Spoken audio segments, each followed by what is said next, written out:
You know, that story was kind of spooky if you think about the AI dupes, the deep fakes, voice cloning. I mean, where does it end? I'm curious who is being targeted, and is there any way to determine how much money has been pirated to fraudsters using AI tools? Sure. I think the financial one is probably the scariest. We're on target to break $1 trillion this year easily. Just in the last 12 months, we're up 57% in these kind of scams, and we're likely to see another 40 to 50% in 2026 from where we are now.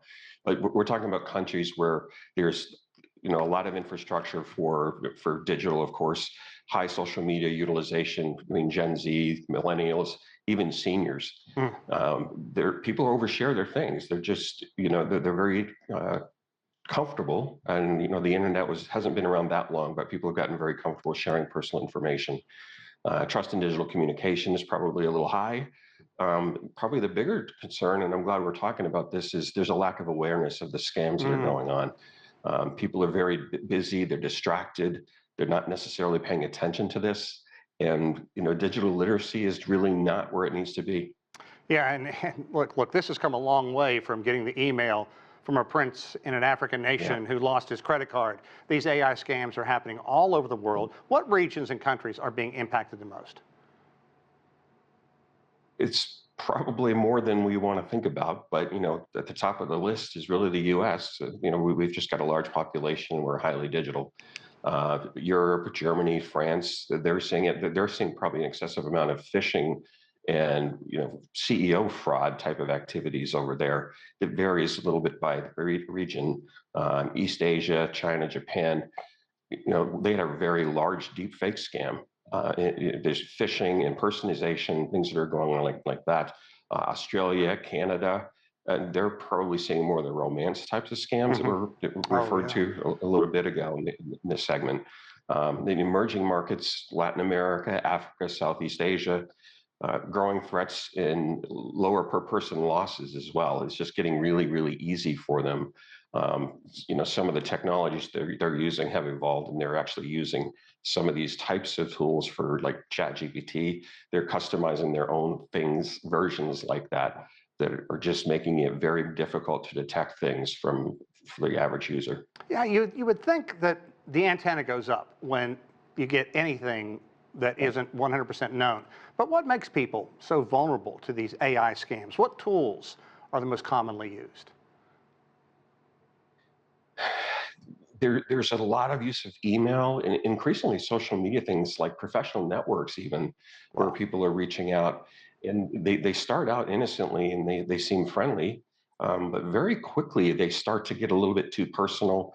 I've read incidents where people start to get romantic tones kind of tossed at them within, I don't know, 24, 48 hours. Some of the more sophisticated ones have really elaborate schemes where they're faking, voices. They're faking.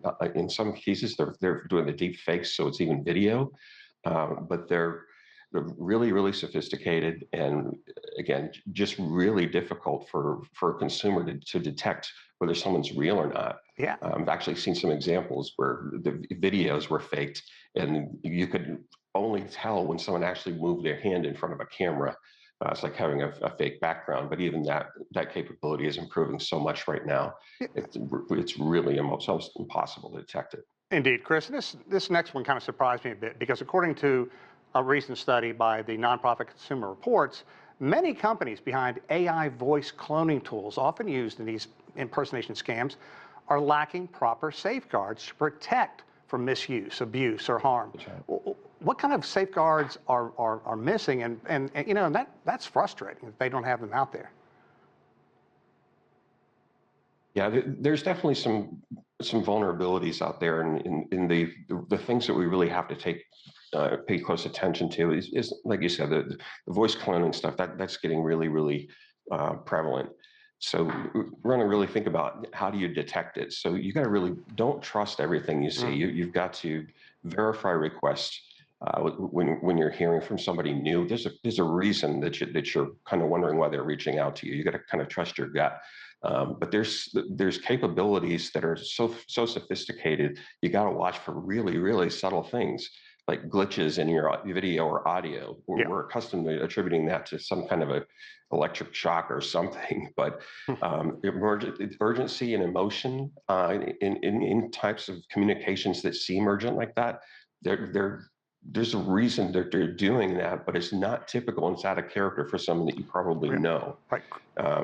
We mentioned, watermarks, things like that. Those are harder to detect, but you definitely want to be paying attention to them. But there's plugins you can get for your computers. But I would say the smartest thing is just limit online sharing of personal data. Yeah. That's probably the smartest thing we can do.